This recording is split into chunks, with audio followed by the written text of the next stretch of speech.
ახალი თეატრი რეგიონებში გადის. ეს ცოტა ხნის წინ დოიაშვილის მიერ დაანონსებული მანიფესტის მთავარი სათქმელი იყო გუშინ. სახელისუფლებო გუნდისთვის მსახიობების პერფორმანსი კანვასის რევოლუციური სცენარის ერთ-ერთი შემადგენელი ნაწილია, რაც მმართველი პარტიის შეფასებით წარუმატებლობისთვის არის განწირული.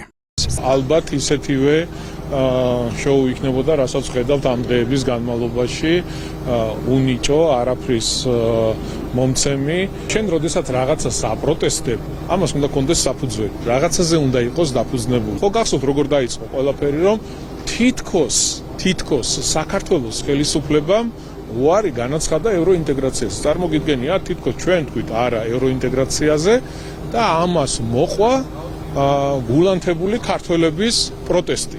წარმოგიდგენიათ, რეალურად საუბარი იყო თვითონ გვეუბნებოდნენ არჩევნების წინ, რომ მოლაპარაკებების თემა დახურულია. ეს არის შეუულებრივად ტყუილზე დაფუძნებული რამდენიმე არასამთავრობოს და რადიკალების წარმომადგენლების პროტესტი, რომელიც განწირულია მარცხისთვის. ძალიან სამწუხაროა, რომ ადამიანები, რომლებიც იღებენ სახელმწიფო დაფინანსებას, პროფესიონალები აკეთებენ თავის საქმეს, ახლა აღმოჩნდა, რომ ღიად ჩაერთვენ პოლიტიკაში და ყველაზე მთავარი და საწყენი არის ის, რომ ისინი ეფარებიან რადიკალურ ჯგუფებს, ეფარებიან რადიკალურ ოპოზიციას, რომ თითქოს ეს არის სამოქალაქო პროტესტი და არა პოლიტიკური პარტიების მიერ ორგანიზებული პროცესი.